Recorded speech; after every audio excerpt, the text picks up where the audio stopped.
पिता पुत्र पवित्र आत्मा की महिमा हो, जैसे आदि में था, अब भी है और सदा सर्वदा अनंत काल तक होती रहे। आमीन। पिता परमेश्वर का प्रेम, प्रभु यीशु मसीह का अनुग्रह, पवित्र आत्मा की सहभागिता और उपस्थिति आप सबके साथ आपसे लेकर सदा सर्वदा होती रहे और आपकी आत्मा के साथ भी। अब इस समय हम अपने मनों को दीन करते हुए परमेश्वर के सम्मुख हम सब शांत हो जाएं। आइए हम भजनकार के साथ अपने मनों को तैयार करें और कहें, हे यहोवा, मुझे जांच कर जान ले और देख कि मुझ में कोई बुरी चाल है कि नहीं, और अनंत के मार्ग में मेरी अगुवाई कीजिए। हम सब शांत होकर अपने आप को जांचें और परमेश्वर के सम्मुख अपने अपने पापों को अंगीकार करें। ये समय हम सब शांत हो जाएं और पवित्र परमेश्वर की आराधना करने से पहले यदि हमसे जाने अनजाने में लोगों के विरोध में या परमेश्वर के विरोध में कोई पाप या अपराध हुआ है तो हम सब अंगीकार करें और क्षमा मांगें। आइए हम नम्र होकर अपने पापों को सर्वशक्तिमान परमेश्वर के सम्मुख अंगीकार करें। अनुग्रहकारी परमेश्वर, हमारे प्रभु यीशु मसीह के पिता, जो वास्तव में पश्चाताप करने वाले एवं आत्मा और मन फिराने वाले को क्षमा करते हैं, हम दीनतापूर्वक अपने पापों का अंगीकार करते हुए आपकी दया की याचना करते हैं। हे पिता, हमने शुद्ध मन से आपसे प्रेम नहीं किया और न ही अपने पड़ोसी से अपने समान प्रेम किया। हमने उचित व्यवहार नहीं किया, हमने दया नहीं दिखाई और आपके पास सच्चे मन से नहीं चले। हे प्रभु, हम पर दया करें, अपनी करुणा के अनुसार अनुग्रह करें, अपनी बड़ी दया के अनुसार हमारे अपराधों को मिटा दें।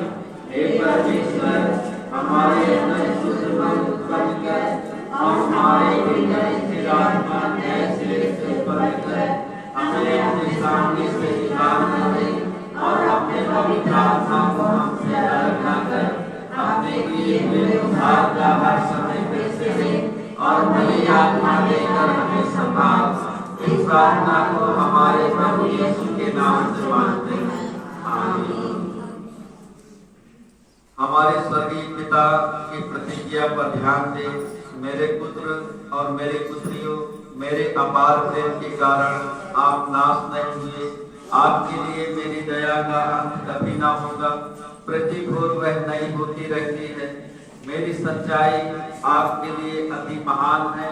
हम विश्वास करें कि सर्वशक्तिमान परमेश्वर ने हमारे सभी पापों को क्षमा कर दिया है और हमें पवित्र आत्मा की सहभागिता का वरदान दिया है। आमीन।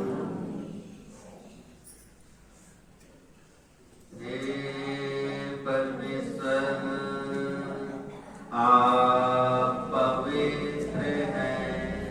हे सर्वशक्तिमान, आप पवित्र हैं। हे अविनाशी परमेश्वर, आप पवित्र हैं। हम पर दया कीजिए। हे परमेश्वर, आप पवित्र हैं। हे सर्वशक्तिमान, आप पवित्र हैं।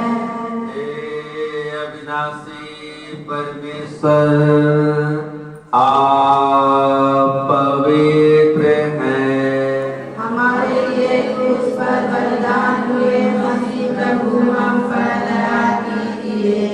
हे परमेश्वर, आप पवित्र हैं। हे सर्वशक्तिमान, आप पवित्र हैं। हे अविनाशी परमेश्वर,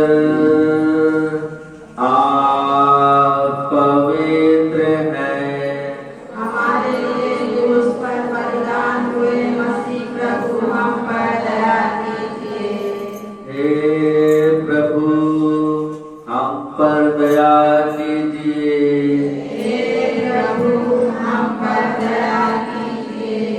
मसीह यीशु हम पर दया कीजिए। हे प्रभु हम पर दया कीजिए।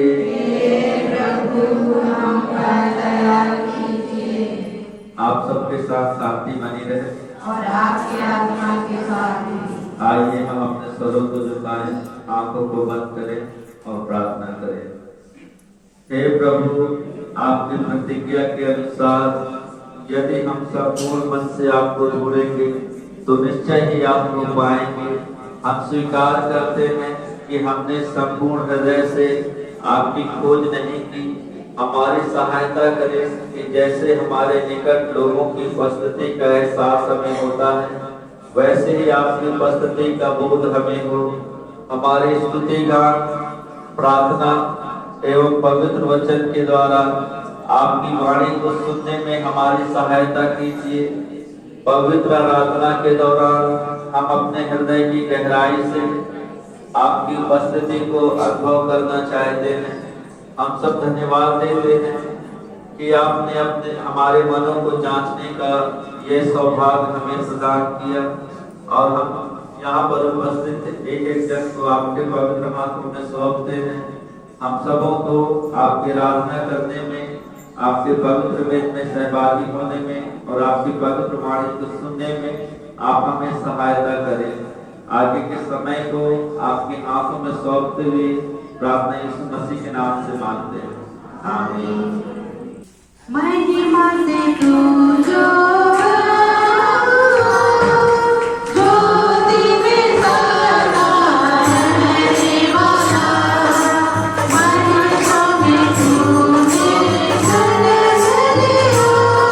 Thank you.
और गिर जाएंगे। गीत नंबर 338। यीशु का नाम है सारी जमीन पर जिससे पापी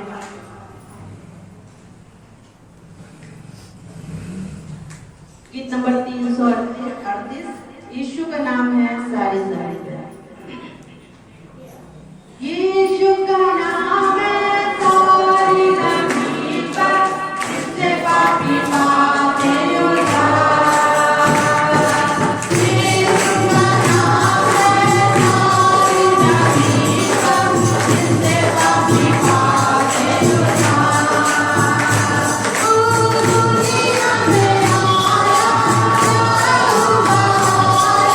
Yeah.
यीशु हाथों में सौंप देते हैं।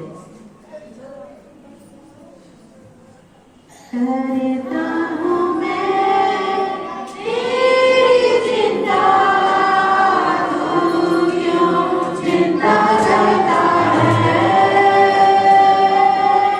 करता हूँ मैं तेरी चिंता, तू क्यों चिंता करता है। आंसुओं की घाटियों में साथ न छोड़ूंगा तेरा। आंसुओं की घाटियों में साथ न छोड़ूंगा तेरा। मेरी महिमा तू देखेगा, उनको मेरे हाथों में दे दे। मेरी महिमा तू देखेगा, खुद को मेरे हाथों में दे दे। मेरी शक्ति मैं तुझको देता हूँ, फैलाऊंगा हाथ मेरी कृपा में। मेरी शक्ति मैं तुझको देता हूँ, फैलाऊंगा हाथ मेरी कृपा में। करता हूँ मैं तेरी चिंता, तू क्यों चिंता करता है। करता हूँ मैं तेरी चिंता, तू क्यों चिंता करता है। आंसुओं की घाटियों में साथ न छोड़ूंगा तेरा। आंसुओं की घाटियों में साथ न छोड़ूंगा तेरा।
करता हूँ मैं तेरी चिंता, तू क्यों चिंता करता है।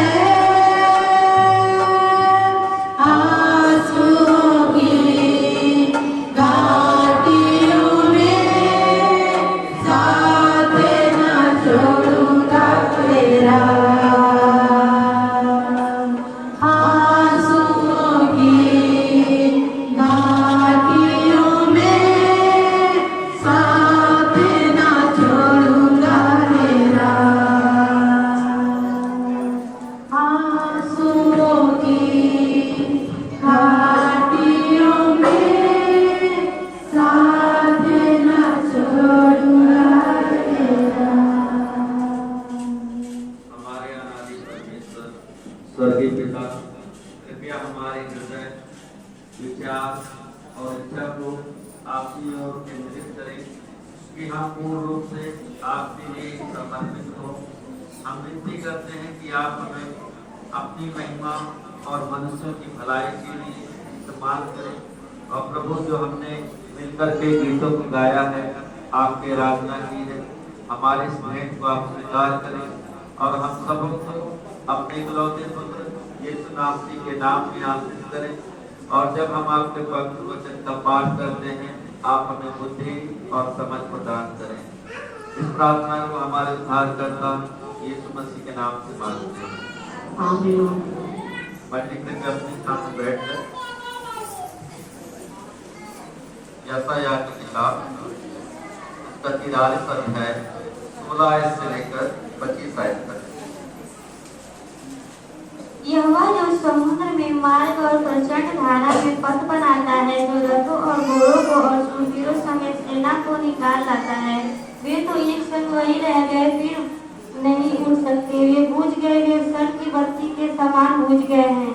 वह यूं कहता है, अब बीती हुई घटनाओं का स्मरण मत करो, न प्राचीन काल की बातों पर मन लगाओ। देखो, मैं एक नई बात करता हूँ, वह अभी प्रकट होगी, क्या तुम उससे अनजान रहोगे। मैं जंगल में एक मार्ग बनाऊंगा और निर्जल देश में नदियाँ बहाऊंगा। गिदड़ और शुतुरमुर्ग आदि जंगली जंतु मेरी महिमा करेंगे, क्योंकि मैं अपनी चुनी हुई प्रजा के पीने के लिए जंगल में जल और निर्जल देश में नदियाँ बहाऊंगा। इस प्रजा को मैंने अपने लिए बनाया है कि वे गुणानुवाद करें। तो ही हे याकूब, तुमने मुझसे प्रार्थना नहीं की, वरन हे इज़राइल, तू मुझसे उकता गया है। मेरे लिए होम बलि करने को तो तू मेमने नहीं लाया, और न मेल बलि चढ़ाकर मेरी महिमा की है।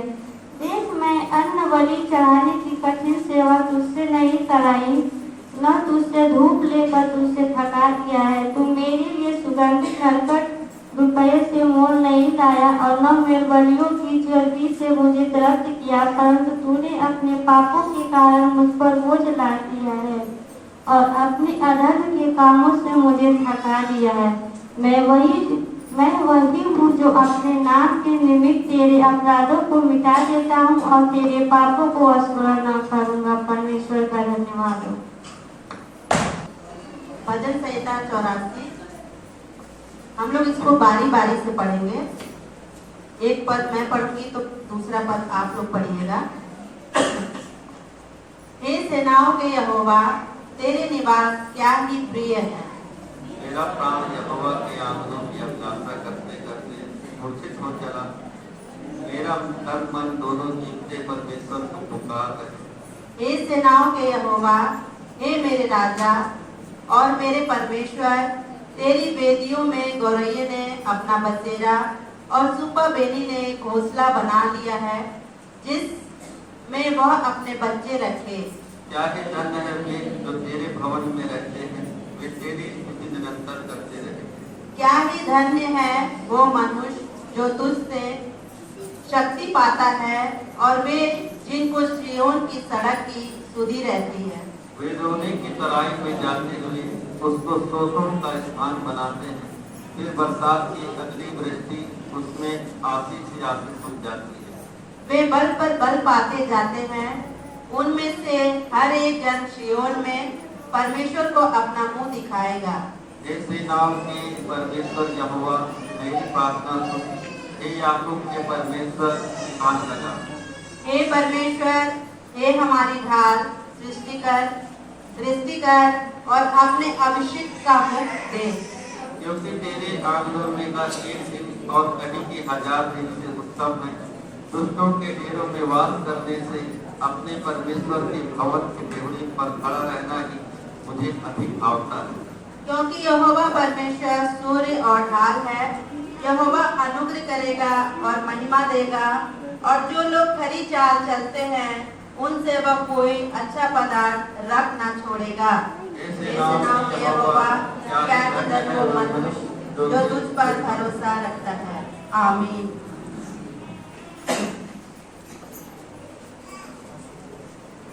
तुम्हारा घमंड करना अच्छा नहीं। क्या तुम नहीं जानते कि थोड़ा सा खमीर पूरे गूंथे हुए आटे को खमीर कर देता है? पुराना खमीर निकाल कर अपने आप को शुद्ध करो कि नया गूंथा हुआ आटा बन जाओ, ताकि तुम अखमीरी हो। क्योंकि हमारा भी फसल जो मसीह है बलिदान हुआ है।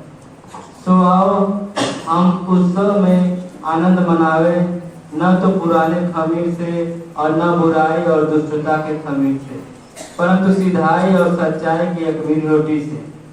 मैंने अपनी पत्री में लिखा है कि व्यभिचारी को संगत न करना। यह नहीं कि तुम बिल्कुल इस जगत के व्यभिचारियों या लोभियों या अंधेर करने वालों या मूर्ति पूजकों की संगति न करो, क्योंकि इस दशा में तो तुम्हें जगत से निकल जाना ही पड़ता। पर मेरा कहना यह है कि यदि कोई भाई का कहलाकर व्यभिचारी या लोभी या मूर्ति पूजक या गाली देने वाला या पियक्कर या अंधेर करने वाला हो, तो उसकी संगति मत करना। वरन ऐसे परमेश्वर के साथ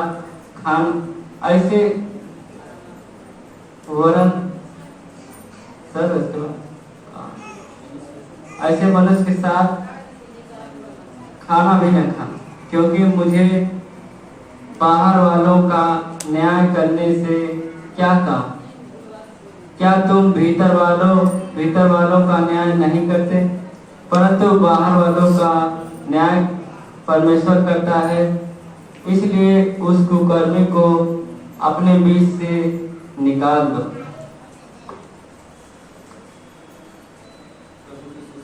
पढ़ने के लिए आइए हम अपने स्थान में खड़े हो गए।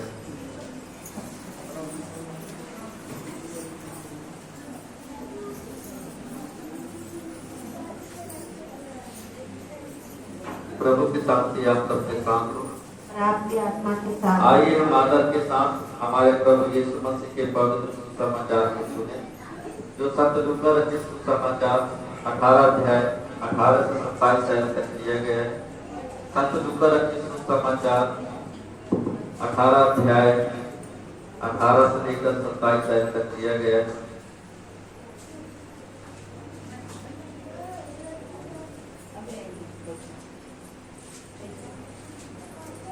किसी सरदार ने उससे पूछा, हे उत्तम गुरु, अनंत जीवन का अधिकारी होने के लिए मैं क्या करूं? यीशु ने उससे कहा, तो मुझे उत्तम क्यों कहता है? कोई उत्तम नहीं, केवल एक, अर्थात परमेश्वर। तू आज्ञाओं को तो जानता है कि व्यभिचार ना करना, हत्या ना करना और चोरी ना करना, झूठी गवाही ना देना, अपने पिता और अपनी माता का आदर करना। उसने कहा, मैं तो इन सबको लड़कपन ही से मानता आया। यीशु ने उससे कहा, तुझ में अब भी एक बात की घटी है। अपना सब कुछ बेचकर कंगालों को बांट दे और तुझे स्वर्ग में धन मिलेगा, और आकर मेरे पीछे हो दे। वह यह सुनकर बहुत उदास हुआ, क्योंकि वह बड़ा धनी था। यीशु ने उसे देखकर कहा, धनवानों का परमेश्वर के राज्य में प्रवेश करना कैसा कठिन है। परमेश्वर के राज्य में धनवान के प्रवेश करने से ऊंट का सुई के नाके में से निकल जाना सहज है। और सुनने वालों ने कहा, तो फिर किसका उद्धार हो सकता है? उसने कहा, जो मनुष्य से नहीं हो सकता वह परमेश्वर से हो सकता है। ये हमारे प्रभु का पवित्र समाचार है। प्रभु की शांति आप सबके साथ और आपकी आत्मा के साथ हो। आइए हम श्रद्धा और आत्मविश्वास के साथ कलीसिया के विश्वास का अंगीकार करें। मैं एक सर्वशक्तिमान पिता परमेश्वर पर विश्वास करता हूँ।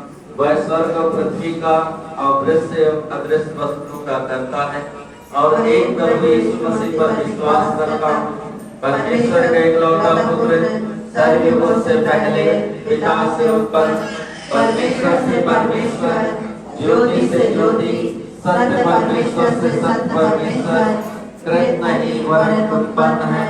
उसका और पिता का तत्व एक है, उसी के द्वारा सब वस्तुएं बनी। हम मनुष्यों के लिए और हमारे उद्धार के लिए वह स्वर्ग से उतर आया। पवित्र आत्मा की सामर्थ से वह कुमारी मरियम से जन्मा और मनुष्य बना। पुन्तियुस पिलातुस के शासन में वह हमारे लिए क्रूस पर चढ़ाया गया। उसने दुख भोगा, वह मरा और गाड़ा गया। पवित्र शास्त्र के कथन के अनुसार वह तीसरे दिन जी उठा। वह स्वर्ग पर चढ़ गया और पिता की दाहिनी ओर विराजमान है। वह जीवितों एवं मृतकों के न्याय करने के लिए महिमा के साथ फिर आएगा, और उसके राज्य का कभी अंत न होगा। और मैं पवित्र आत्मा पर विश्वास करता हूँ, जो प्रभु और जीवन दाता है। वह पिता से निकलता है, पिता एवं पुत्र के साथ उसकी आराधना और स्तुति की जाती है। वह नबियों के द्वारा बोला। और मैं एक पवित्र सार्वजनिक और प्रेरित कलीसिया पर विश्वास करता हूँ।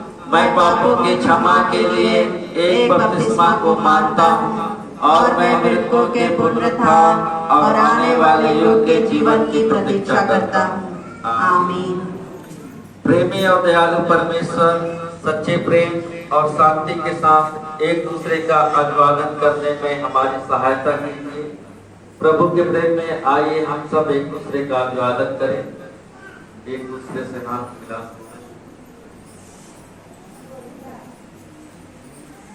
प्रिय भाइयों और बहनों, जो शांति हमें मिली है निरंतर आपके साथ बनी रहे।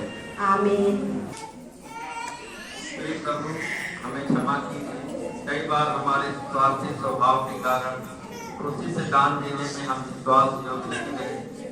हमने आपके वचन को याद नहीं किया, जो कहता है देने से देना भला है। दान नहीं देने से हम कई आशीषों से वंचित हुए। हम उस धनवान व्यक्ति के समान हैं, जिसने अपनी संपत्ति गरीबों को ना देकर आशीषों के आनंद को खो दिया था। हे हमारे प्रभु, हमारी सहायता करें कि हम सब आप पर भरोसा करते हुए अपना दशमांश और भेंट आपको देने में आपकी आज्ञाओं को माने। आप हमारे प्रभु एवं स्वामी हैं। हम आपसे प्रेम करते हैं और अपनी भेंट बड़े आनंद से चढ़ाते हैं। हमें अपनी प्रतिज्ञा के अनुसार आशीष दें। हम चिंता पूर्वक इस प्रार्थना को हमारे उद्धारकर्ता यीशु मसीह के नाम से मांगते हैं। आमीन। सबको जय मसीह की। मैं परमेश्वर का धन्यवाद देता हूँ आज एक सुंदर अवसर पे, और लाल बच्चन जी का भी धन्यवाद देता हूँ कि मैं नहीं था, उन्होंने हमें चर्च का सेवकाई पूरा किया है। मैं धन्यवाद देता हूँ। और लगभग 10 दिन में नहीं था, और उड़ीसा में गया था। वहाँ पहले से ठंडा शुरू हो गया था, हम लोग को पता नहीं था। और वहाँ जाने से जिस होटल में रुका था मैं, तो शायद उस होटल में रात में टंकी में पानी भरा होगा। मैं सुबह नहा दिया, क्योंकि उसका सुबह में मेरे पढ़ाना था। तो फिर उसका उसी दिन से मेरे सर्दी लग गया। उसकी वजह से थोड़ा वजन भी कम हो गया है, थोड़ा कमजोरी आ गया है। बुखार वगैरह यहाँ आने से ठीक हो गया है, लेकिन थोड़ा खांसी है और थोड़ा कमजोरी आ गया है। तो आज का जो हम लोग मनन करने जा रहे हैं परमेश्वर का वचन में से, हमारी आशा का कारण। हमारी आशा का कारण क्या है। जब हम मसीह में हैं, हम विश्वासी हैं और पवित्र परमेश्वर और सच्चे परमेश्वर को हम सब मानने वाले हैं, तो हमारी आशा का कारण मसीह में क्या है और क्या होना चाहिए, उसके विषय में हम आज मनन करेंगे। और क्योंकि प्रभु भोज भी है तो इसलिए हम ज़्यादा देर में, लेकिन कम से कम 15 मिनट हम लोग परमेश्वर के वचन को मनन करेंगे। पहली बात है कि परमेश्वर हमें क्षमा करता है और नए सिरे से हमें पुनः स्थापित करता है। जब हम यशायाह नबी की किताब पढ़ रहे थे, यशायाह नबी की किताब उन दिनों में लिखा गया था जब इस्राएल लोग गुलामी में चले गए। बेबीलोन का राजा नबूकदनेस्सर उसको गुलामी में ले गया था। तो उस समय ये लिखा गया था, यशायाह नबी का किताब गुलामी के दौरान में लिखा गया था, और ये लोग दूसरे देश में गुलामी में थे। उन दिनों बेबीलोन, आज का समझ लीजिए, आज का इराक देश है। इराक है ना एक देश, एशिया में एक देश है इराक, ठीक है। कोई औरत का पति इराक में काम करता है तो उसके लिए मैं रोज प्रार्थना करता हूँ। यही चौरी चौरा से काम करने के लिए इराक में गया, ठीक है। अच्छा, आपके पति है ना, मोहन निषाद है ना। तो इराक एक देश है, उन दिनों में वो बेबीलोन था, इराक में नहीं था, उसका नाम बेबीलोन था। तो बेबीलोन का राजा जो था दक्षिण इस्राएल, जो 2 गोत्र है ना, यहूदा और बेन्यामीन, उन 2 गोत्र को लेकर के बंधुआई में चला गया था। तो ये बंधुआई में इसलिए चले जाते थे क्योंकि जब ये परमेश्वर के विरोध में काम करते थे, पाप करते थे, तो परमेश्वर दूसरे राजा लोगों को चढ़ाई करके उनको गुलामी में ले जाता था या उनको तकलीफ मिलता था। लेकिन जब वो रोते थे, अपने पापों से पश्चाताप करते थे और परमेश्वर को याद करते थे, परमेश्वर उनको अपनी सामर्थ्य के द्वारा छुड़ा करके दिया था। और जब ये यहूदा और बिन्यामीन, अभी जो इजराइल देश में है, यही 2 गोत्र के लोग हैं। 10 गोत्र के लोग को फारस असूर का राजा ले गया था बंधुआई में, तो उन लोग को पता नहीं चला। अभी इजराइल देश में जो यहूदी लोग रहते हैं वो 2 ही गोत्र के लोग हैं, जिनको बेबीलोन का राजा ले गया था बंधुआई में। फिर वापस वो 3 बार बंधुआई में बारी बारी से वापस आ गए थे, और वही लोग हैं अभी, यहूदा और बेन्यामीन, 2 गोत्र के लोग। याकूब के 12 बेटे थे, 10 गोत्र को ले गया था असूर का राजा, वो वापस नहीं आए, पता नहीं कहाँ है, 2 ही गोत्र के लोग हैं। तो यहाँ पर हम देखते हैं कि यहूदी लोगों के लिए, इस्राएली लोगों के लिए उनकी आशा का कारण परमेश्वर है। वो जानते हैं कि यदि हम परमेश्वर की आज्ञाओं को मानेंगे तो दुनिया की कोई ताकत हमको कुछ नहीं कर सकता। हाँ, हम अपने ही गलती के कारण जो है विनाश की ओर बढ़ेंगे। और जब ये गलती करते थे तब परमेश्वर इनके ऊपर दूसरे राजाओं को चढ़ाई कर लाता था, नहीं तो कुछ बीमारी डाल देता था। तो इनकी आशा का कारण जो था, यहूदी लोगों की आशा का कारण परमेश्वर है, और परमेश्वर इनके पापों को क्षमा करता है। जिस दिन से परमेश्वर ने अब्राहम को चुना था और उसे आशीष दिया था और बोला था मैं तुम्हारे वंश को बहुत ही बढ़ाऊंगा, फिर अब्राहम से इसहाक हुआ, इसहाक से याकूब हुआ, और याकूब से उनके 12 बेटे हुए, और 10 गोत्र के लोग पता नहीं चल रहा है कि कहाँ है, लेकिन 2 गोत्र आज भी बना हुआ है, यहूदा और बेन्यामीन। आप देख लीजिए 1 करोड़ भी लोग नहीं है, यहूदियों की आबादी 1 करोड़ भी नहीं है, लगभग 80 से 90 लाख है। मैं सोचता हूँ ये दिल्ली में भी इससे ज्यादा आबादी है, दिल्ली में लगभग 2 करोड़ की आबादी है, दिल्ली से भी कम आबादी है यहूदी लोगों का। लेकिन आप देखिए कि कैसे पूरा विश्व में वो लोग अपना दबदबा बना के रखे।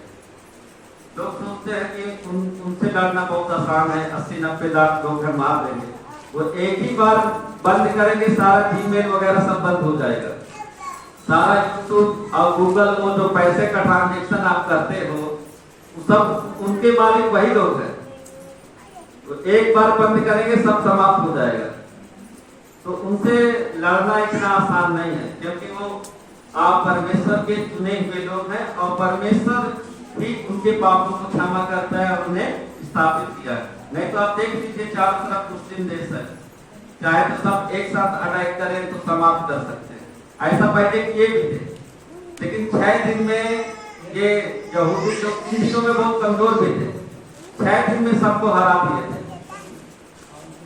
और इन लोग का आदत है, जब इनसे कोई लड़ाई करेगा तो उनको मारेंगे और फिर उनका जमीन छीनेंगे। तो यहाँ हमें समझना चाहिए कि परमेश्वर पापों को क्षमा करने वाला है और नए तरीके से स्थापित करने वाला है।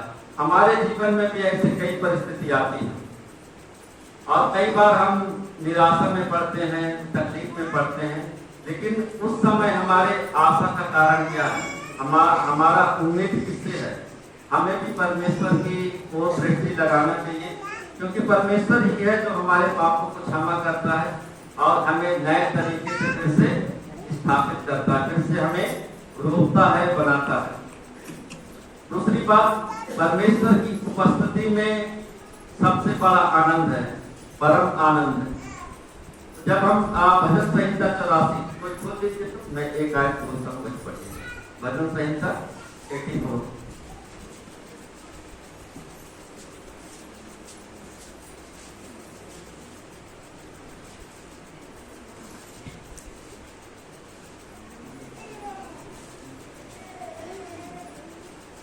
दसवां नंबर 84 का 10वां।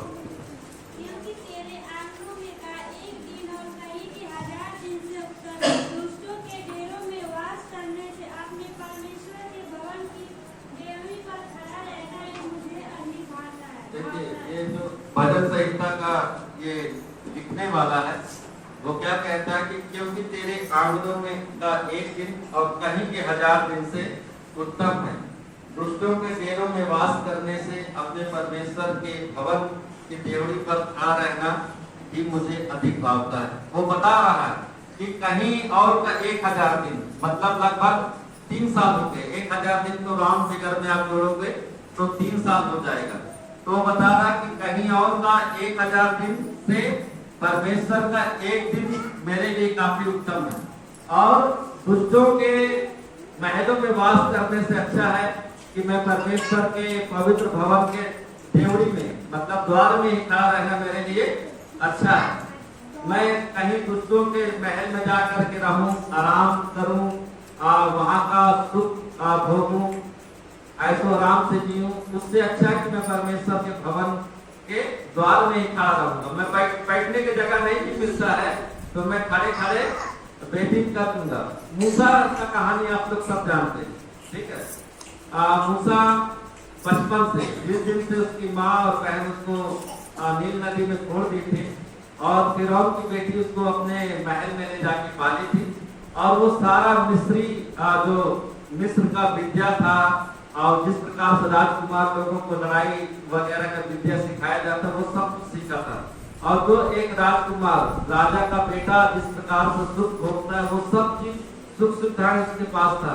लेकिन जब वो बड़ा हुआ, जवान हुआ और उसे पता चला कि मैं मिस्री नहीं हूँ, मैं इजरायली हूँ, मैं भी, मेरे भाई लोग जो गुलाम में है, मैं भी ये गुलाम की संतान हूँ, तो वो क्या किया, सब कुछ त्याग दिया और त्याग के कहाँ चला गया?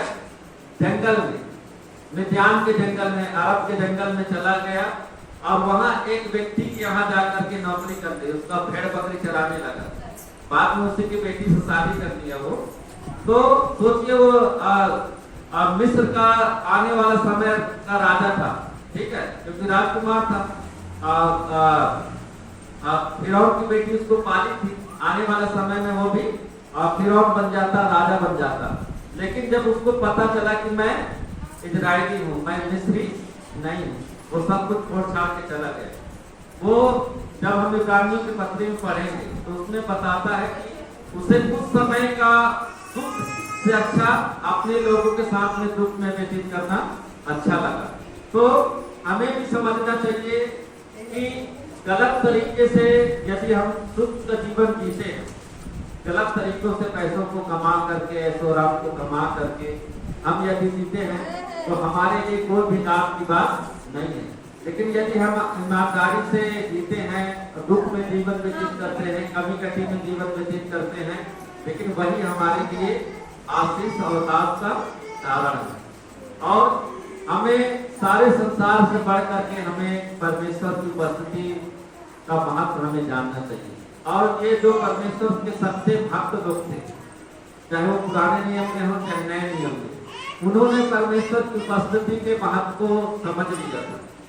इसलिए आप कभी भी किसी चेले को प्रार्थना नहीं देखोगे कि उसने प्रार्थना किया हो अपने निजी मामलों के लिए, या जब उसने बंदी गृह में डाला जा रहा था तब प्रार्थना किए हो कि हमें छुड़ा दीजिए, या जब उनके मरने की बारी आई, शहीद होने की बारी आई, तो किसी ने प्रार्थना किया हो कि मुझे छोड़ दो, या परमेश्वर मुझे बचा दे, या परमेश्वर मैं क्यों सच्चाई में चल रहा हूँ तो मुझे मेरे साथ ऐसे क्यों मुझे सताया जा रहा, मैं क्यों अपने प्राण की हानि उठा रहा हूँ।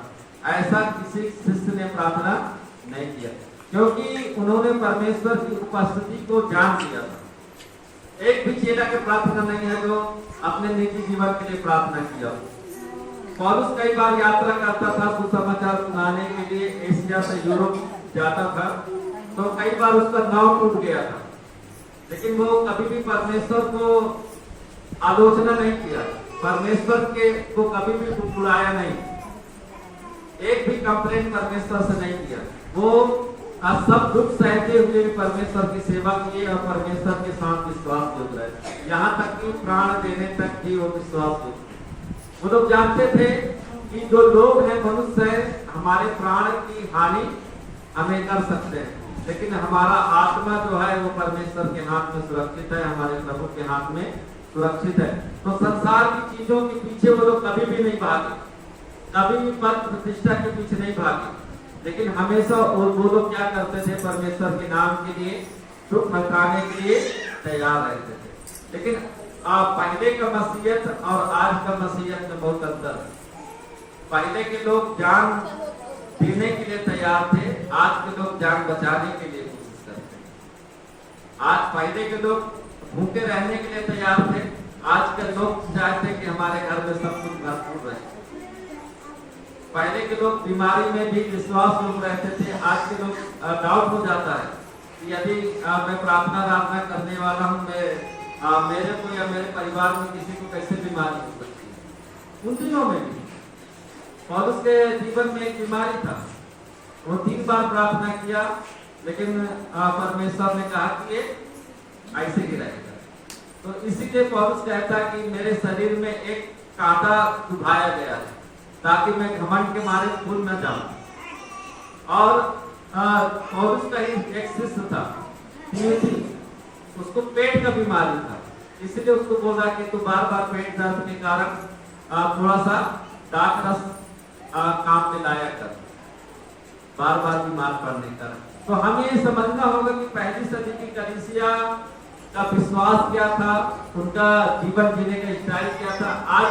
आज लोग क्या कर रहे हैं, आज लोग गारंटी देते फिर रहे हैं कि ये गाना सुन लोगे तो आपका सारा दुख दूर हो जाएगा, ये प्रार्थना को आप कर दोगे तो आपका सारा जो पैसे का समस्या, नौकरी का समस्या वो चला जाएगा। जबकि आप बाइबल पढ़कर देख लीजिए, पहली सदी का चेलों का जीवनी उठा करके देख लीजिए, किसी ने ऐसा नहीं कहा। यीशु मसीह ने कभी कहा है कि तुम मुझ पर विश्वास करो तो तुम्हारा गरीबी दूर हो जाएगा? कहीं भी एक जगह भी नहीं पाओगे, एक जगह भी नहीं पाओगे यीशु मसीह ने कहा हो कि तुम मेरे पास हो और मैं तुम्हें धन दौलत से भर दूंगा। कभी भी यीशु मसीह ने नहीं कहा, क्योंकि यीशु मसीह का राज्य इस संसार का राज्य नहीं है, यीशु मसीह का राज्य स्वर्ग का राज्य है। हमें परमेश्वर की उपस्थिति का महत्व को जानना चाहिए कि हम सारी दुनिया की खुशी से बढ़ करके, सारी दुनिया के आनंद से बढ़कर हमारे परमेश्वर के सम्मुख बैठने से हमें आनंद मिलता है। जब हम इस बात को समझ जाएंगे, हम संसार की चीजों के पीछे भागना बंद कर देंगे। तीसरी बात, हमें अनैतिकता से अपने आप को दूर रखें। जो कुरुतियों का पत्री पढ़ रहे थे ना हम लोग, कुरुतियों का पत्री हम लोग पढ़ रहे थे, तो वहां पर एक शब्द है कि यदि कोई भाई कहलाकर, ठीक है, कोई मसीही कहलाकर, वहां भाई का जो शब्द है, तो पहले जो मसीही लोग इस्तेमाल करते थे वो भाई का शब्द इस्तेमाल करते थे, मसीही का इस्तेमाल नहीं करते थे। भाई कहला करके मतलब मसीही कहला करके।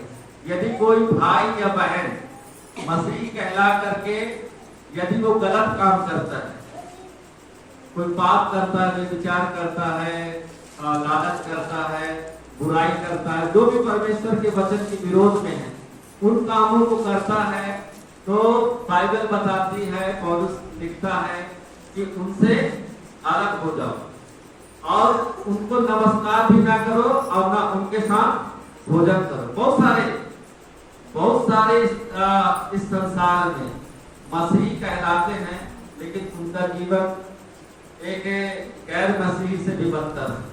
बहुत सारे लोग कुरुतियों को पत्र निकाल दीजिए आपको, कुरुतियों पहला कुरुतियों इसका 5 अध्याय कैसे दिया।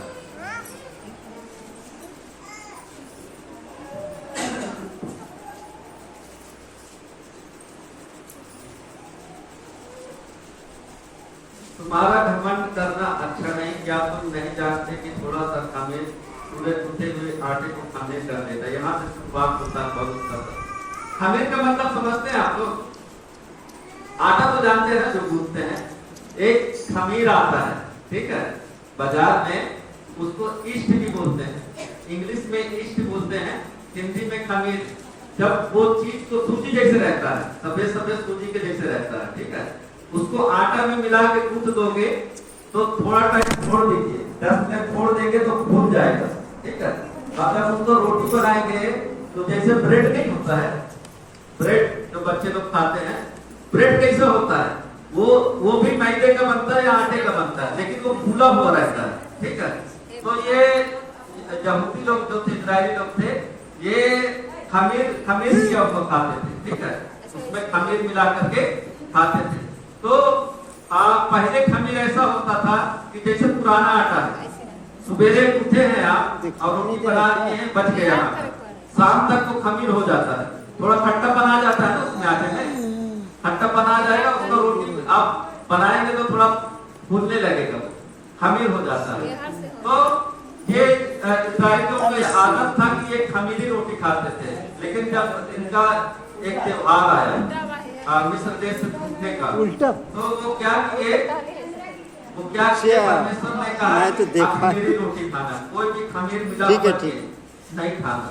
फिर यहाँ हम आगे पढ़ते हैं, तो पौलुस कहता कि बार मैं अपने पत्रियों में लिखा हूँ कि व्यभिचारियों की संगति ना करना।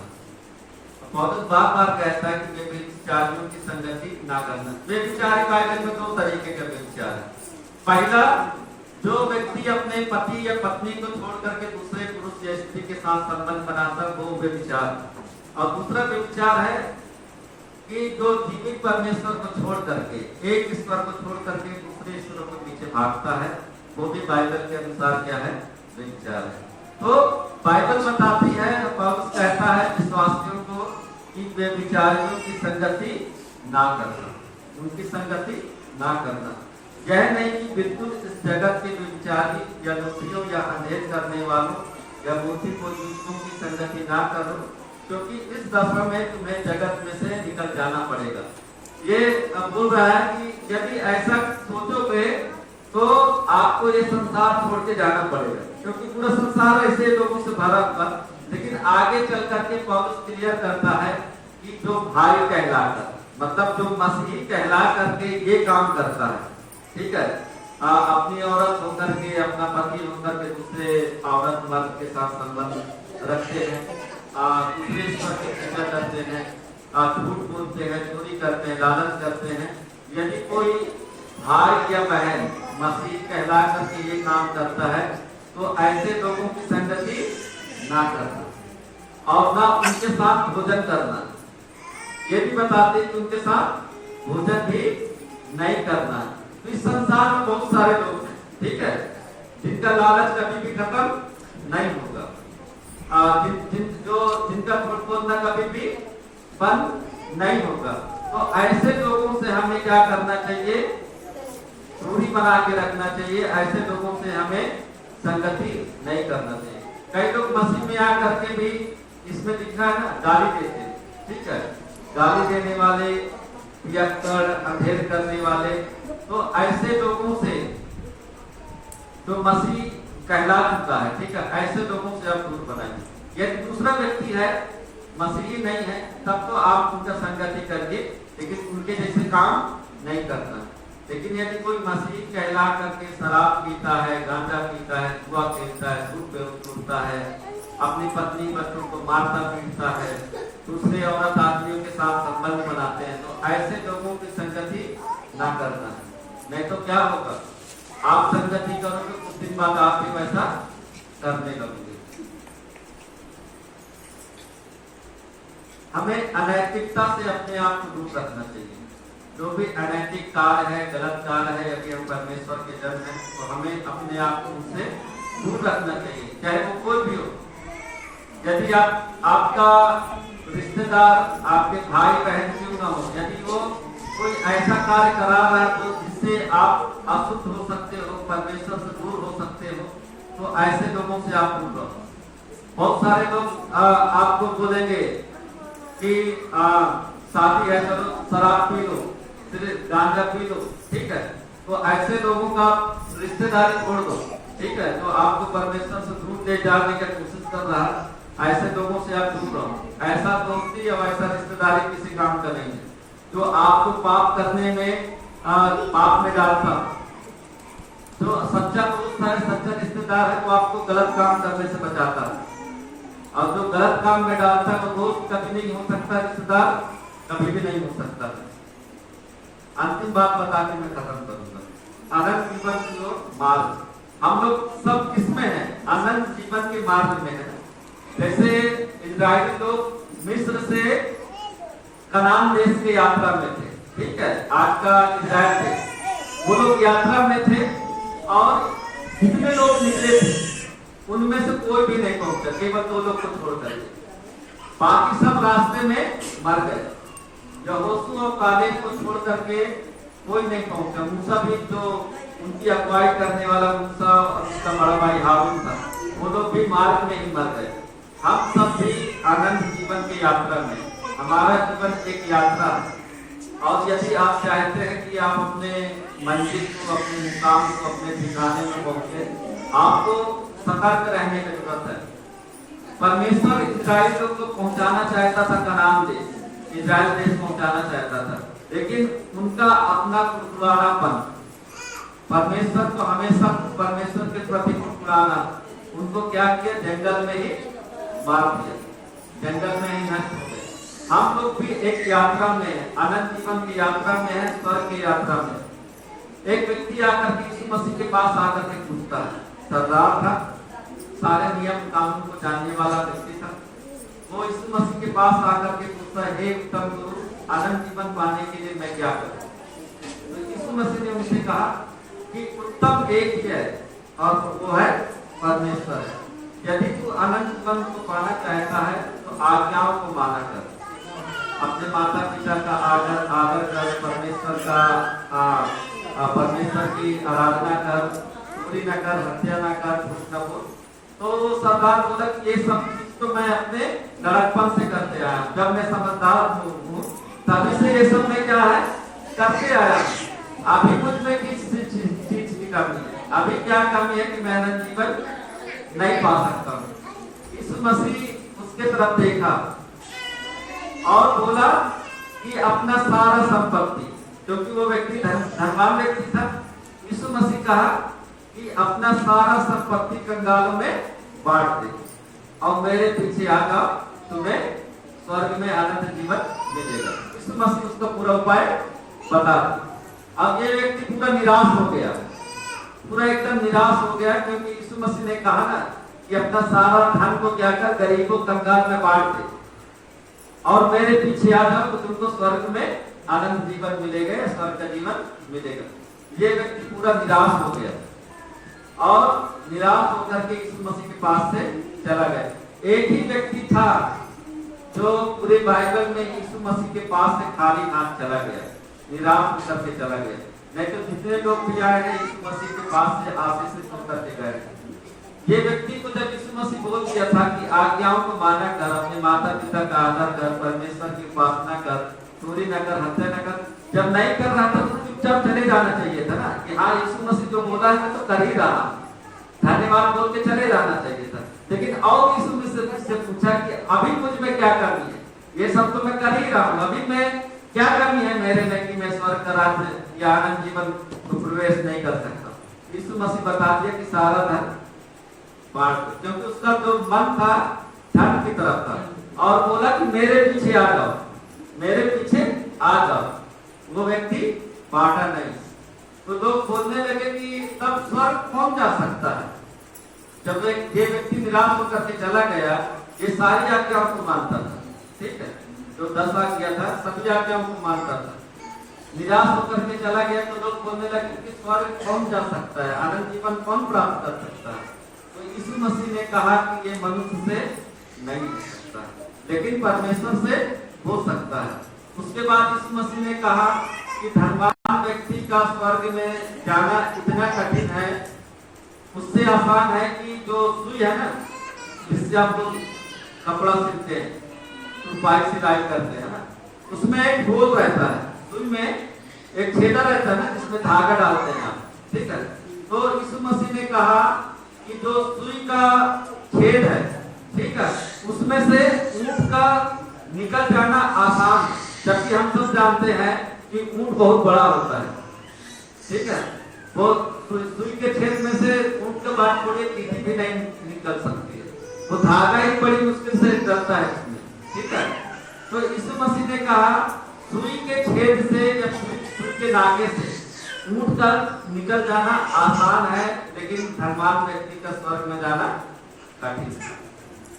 तो इसलिए हमें पैसों के प्रति बहुत ही सतर्क रहना चाहिए, पैसा के पीछे ज्यादा नहीं भागना चाहिए। उदाहरण मैं देता हूँ, ठीक है,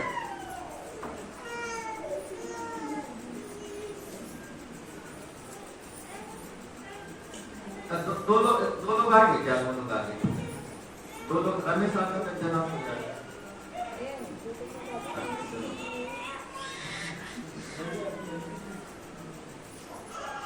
आ जाइए,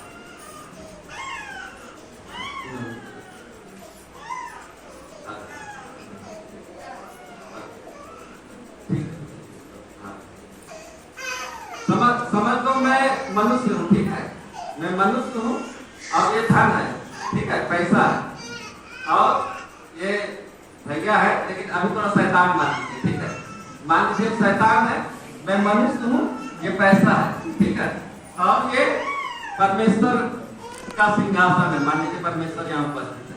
जब हम पैसे के पीछे भागे, पैसा है ना, तो जब हम पैसे के पीछे भागते हैं, पैसा हमें सीधे शैतान के पास ले जाता है, ठीक है, शैतान ऑटोमेटिक पैसे से बंधा हुआ है। जब हम पैसे के पीछे भागते हैं तो खुद ब खुद शैतान के पास पहुंच जाते हैं, लेकिन जब हम परमेश्वर के पीछे भागते हैं, ठीक है, तो पैसा खुद ब खुद हमें हमारे पीछे आने लगता है। तो पैसा के पीछे आप भागिए मत, पैसा के पीछे भागिए मत, पैसा के पीछे भागोगे वो ऑटोमेटिक आपको शैतान के पास लेकर के चला जाएगा। यीशु मसीह ने 12 शिष्यों को बुलाया था, ठीक है, उनमें से एक यहूदा इस्करियोती था, उसको यीशु मसीह से कोई लेना देना नहीं था, वो पद प्रतिष्ठा पाना चाहता था, पैसा कमाना चाहता था। जब बरअब्बा से उसका इच्छा पूरा नहीं हुआ, वो बरअब्बा का साथ छोड़ करके यीशु मसीह के पीछे आ गया कि यीशु मसीह मुझे वो पद प्रतिष्ठा दिलाएगा। लेकिन जब यीशु मसीह के साथ रहने लगा तो बोला ये तो दूसरी बात कर रहा है, ये तो यहूदियों की बात नहीं कर रहा है, पूरे संसार में अमन और शांति फैलाना चाहता है। तो लास्ट में समझ गया कि यीशु मसीह भी मेरी इच्छा को पूरी नहीं करेगा।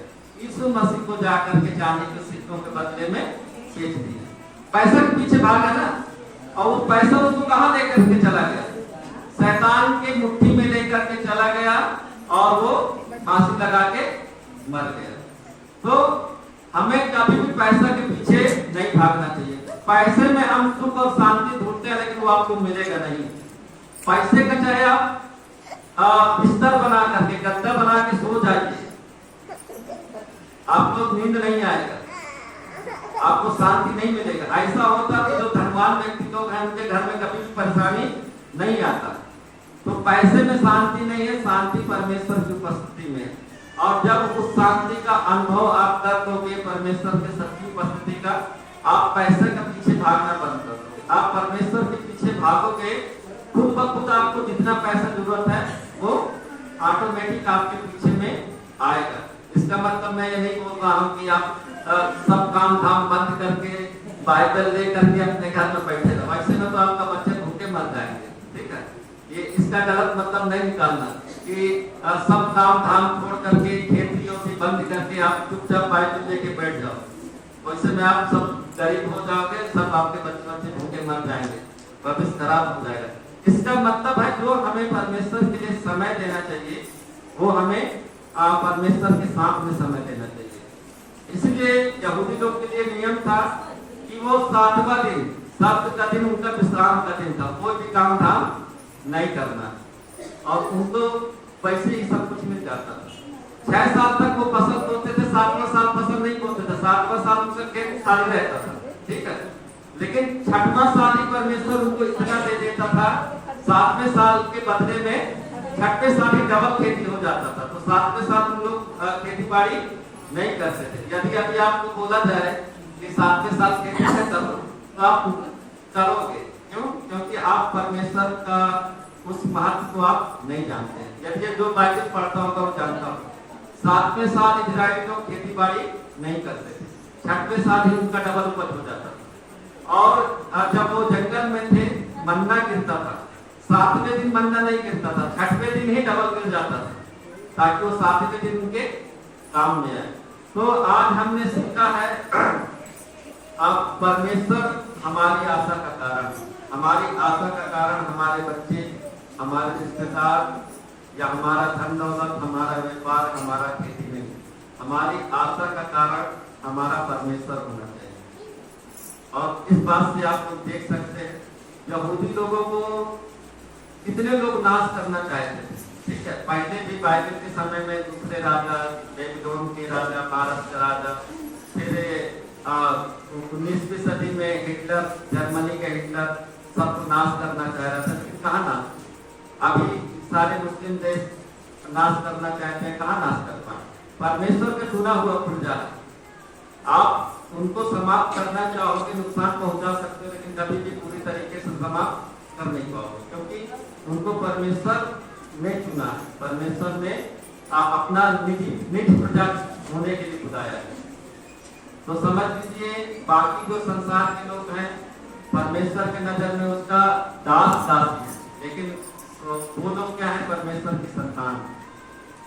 यहूदी लोगों को अपने इस बात पर उनको बहुत घमंड है कि हम परमेश्वर के निधि संतान हैं।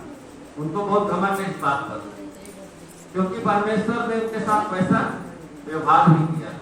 तो हमें भी घमंड होना चाहिए कि हम यीशु मसीह के लहू के द्वारा खरीदे गए, यीशु मसीह के द्वारा हम भी परमेश्वर के संतान हैं, बेटा बेटी हैं। और जिस प्रकार से उन्हें घमंड है, हमें भी घमंड होना चाहिए और हमें पाप से दूर भागना चाहिए। हमें अनैतिक जीवन से, पाप का जीवन से हमें दूर भागना चाहिए। और जितना हो सके अपने समझ के अनुसार आप अपने आप को पवित्र करके रखें। पवित्र करके मतलब रोज सवेरे नहा धो के एकदम फ्रेश हो जाइए, पूरे कामों से अपने आप को पवित्र रखिए। ठंडी में रोज ना नहाइए, नहीं तो बीमार भी हो जाएंगे, लेकिन गलत काम से अपने आप को बचा के रखिए। परमेश्वर के वचनों के द्वारा आपको आइए हम खड़े हो जाए।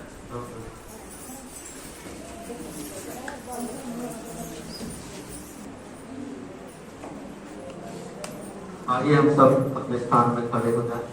मेरे साथ उस शाम की ओर चले जो सदा स्मरणीय, वहाँ अटारी पर यीशु के पकड़वाए जाने, धोखा खाने, बंदी बनाए जाने, दुर्व्यवहार सहने, प्रताड़ित होने और क्रूस पर चढ़ाए जाने से पूर्व अपने 12 शिष्यों के साथ अंतिम भोजन करने बैठे थे।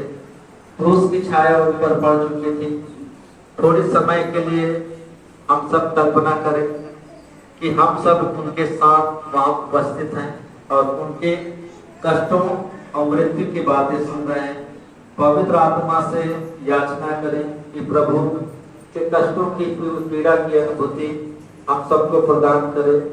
वह पीड़ा जो उन्होंने यह जानकर स्वीकार की कि कुछ ही घंटों में परमेश्वर का पवित्र निर्दोष मेमना मारा जाएगा, उन्होंने यह सब हमारे लिए किया। थोड़े समय हम सब शांत हो जाएं और महसूस करें कि हम भी यीशु मसीह और उनके शिष्यों के साथ उस अटारी में हृदय के भोज के समय में उनके साथ में आगे प्रार्थना करें। ईश्वर की पिता, हम धन्यवाद देते हैं कि आपने अपने इकलौते पुत्र यीशु को हम पापियों को बचाने के लिए दे दिया। आपके सृष्टि की विशेष भेंटों को याद करने के लिए हमें आत्मा की भरपूरी दे। हमारे प्रभु यीशु मसीह के नाम से हम प्रार्थना मांगते हैं, आमीन।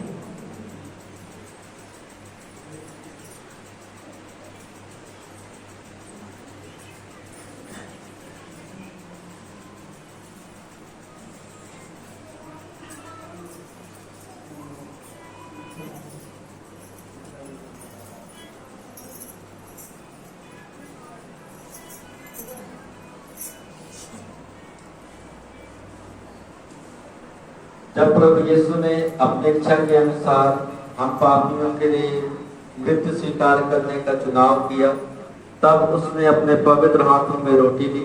हे प्रभु आशीष दे। उसने धन्यवाद दिया, आशीष देकर उसे पवित्र किया और रोटी तोड़कर अपने शिष्यों को देते हुए कहा, इसे लो और खाओ, यह मेरे देह है जो तुम्हारे लिए है, मेरे स्मरण के लिए यही किया करो। आमीन।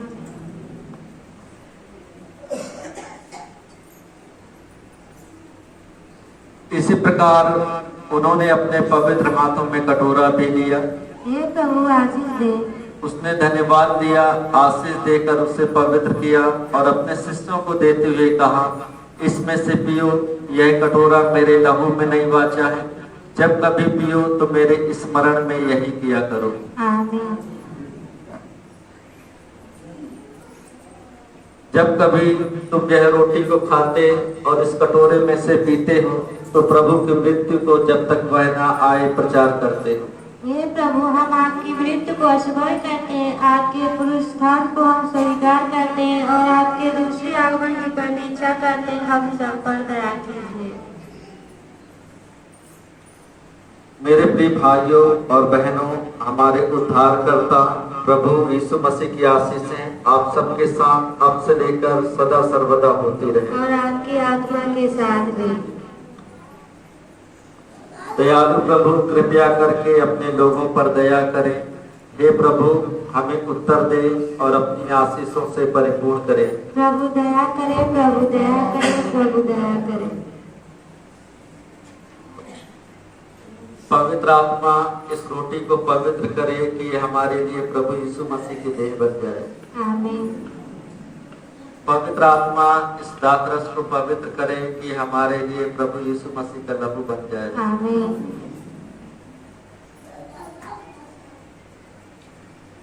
आप सभी को शांति मिले। पवित्र त्रिएक परमेश्वर जो कृतमय, स्वनिर्मित, अनंत, जो आराधना की योग्य है, उसका अनुग्रह मेरे प्रियो आप सबके साथ सदा सर्वदा बनी रहे।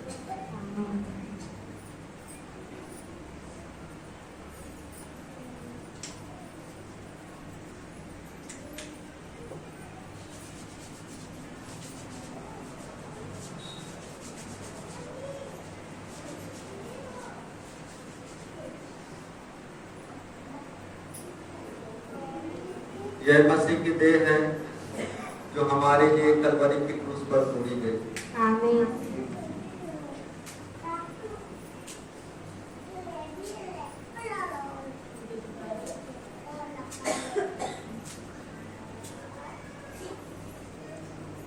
यह मसीह का लहू है जो हमारे पापों की क्षमा के लिए कलवरी की क्रूस पर बहाया गया। आमीन। पिता, पुत्र, पवित्र आत्मा की महिमा हो, जैसे आदि में था, अब भी है और सदा सर्वदा संसार की अनंत काल तक होती रहे। आमीन। इन पवित्र भेदों को ग्रहण करने से पूर्व आइए हम दयालु परमेश्वर के सम्मुख अपने अपने सिरों को झुकाएं।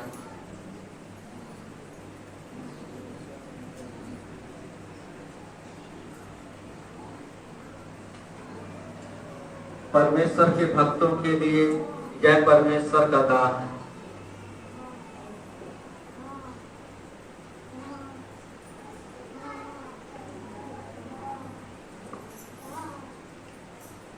हे हमारे प्रभु परमेश्वर, कलवरी के क्रूस पर तोड़ी गई आपकी अनमोल देह और बहाए गए आपके पवित्र लहू में सहभागी होने वाले अपने सभी संतानों को आशीष दे। आमीन।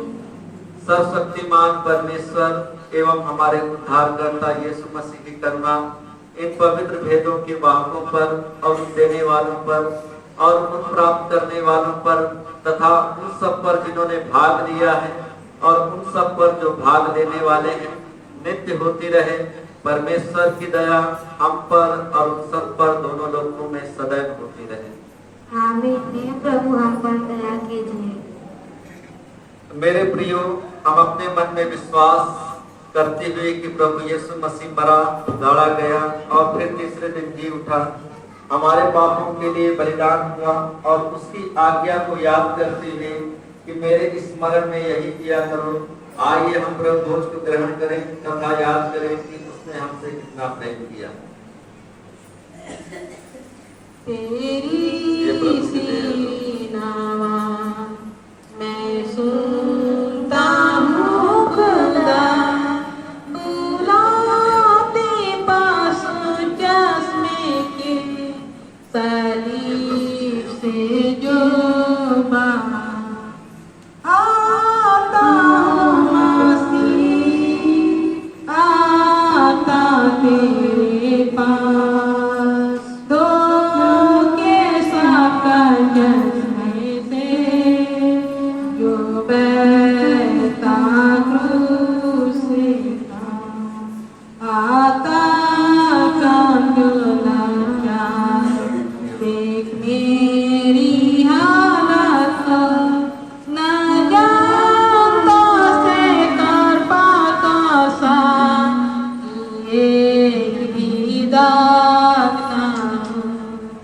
आता हूँ मसीह, आता तेरे पास धोखे सबका जन्मे से जो बहता क्रूस था, मसीह तू बता है कामिली प्यारी मान, कामिलों में दचनारा यामी पर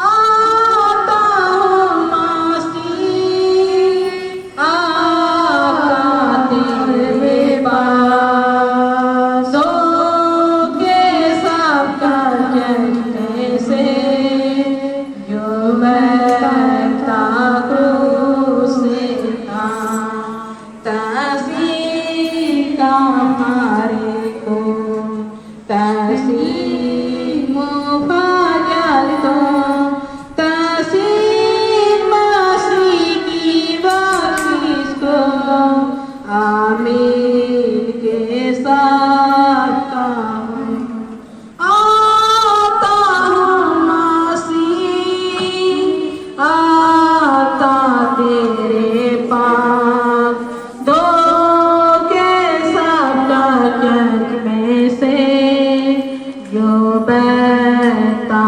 क्रूस था, मसीह तू बसता है कामिनी प्यारी मान, कामियों में दचनारा यामी पर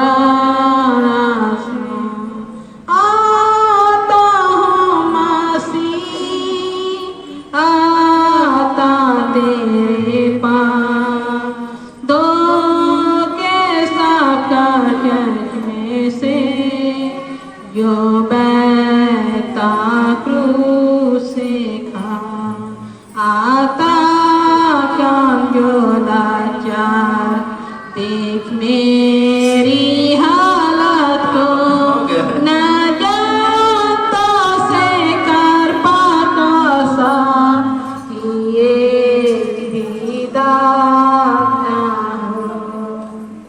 मसीह का हमारे को तहसीन मसीह की बख्शिश को तहसीन मसीह की बख्शिश को आमीन के साथ आता मसीह आता तेरे पास दो के साथ चलने से जो बैता क्रूस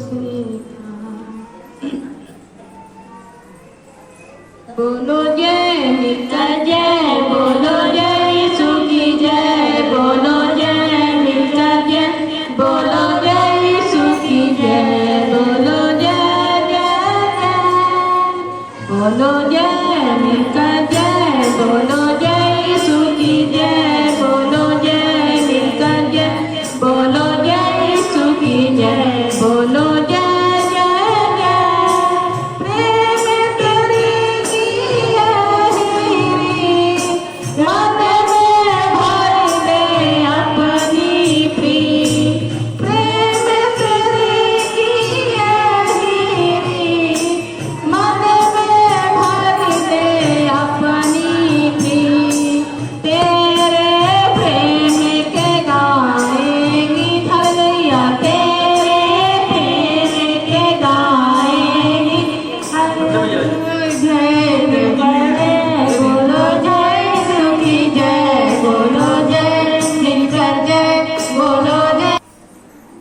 प्रभु यीशु, हम यहाँ आपसे भेंट करने आए और पवित्र आराधना करते समय आपके पवित्र वाणी को भी सुना। पवित्र भोज में सहभागी होने से हमें आपके पवित्र उपस्थिति का एहसास हुआ। हमें अपनी ज्योति और जीवन से भर दिया। हम आपके हैं। जब हम आपके पवित्र वेदी पर अपने जीवनों को जीवित बलिदान चुनाई अर्पित करते हैं, आप हमें स्वीकार करें। जिन जिन बातों को आज हमने सीखा है उन्हें स्मरण करने में हमारी सहायता करें। हम अपने परिवार, पड़ोस, काम के स्थान पर व जहाँ पर भी आप हमें भेजें, इस पूरे सप्ताह में आपका उचित प्रतिनिधित्व करने की योग्य हों। और परमेश्वर, हम धन्यवाद देते हैं कि हम पर उपस्थित एक एक जन के लिए, उनके जीवन के लिए। और परमेश्वर पिता, हमारी आराधना, प्रार्थना और पवित्र वेद में सहभागी होने के लिए सारा आदर महिमा आपको देते हुए प्रार्थना यीशु मसीह के नाम से मांगता हूं, आमीन। मेरे प्रिय भाइयों और बहनों, मैं आपको पवित्र प्रिय परमेश्वर पिता, पुत्र और पवित्र आत्मा के अनुग्रह और आशीषों में सौंपता हूं। प्रभु भोज के पवित्र भोज से प्राप्त आशीषों के साथ शांति से जाए। पवित्र आत्मा पिता पुत्र इन तीनों की अब हो स्तुति, जैसा कि वो आरंभ में था, अब है और सदा रहेगा।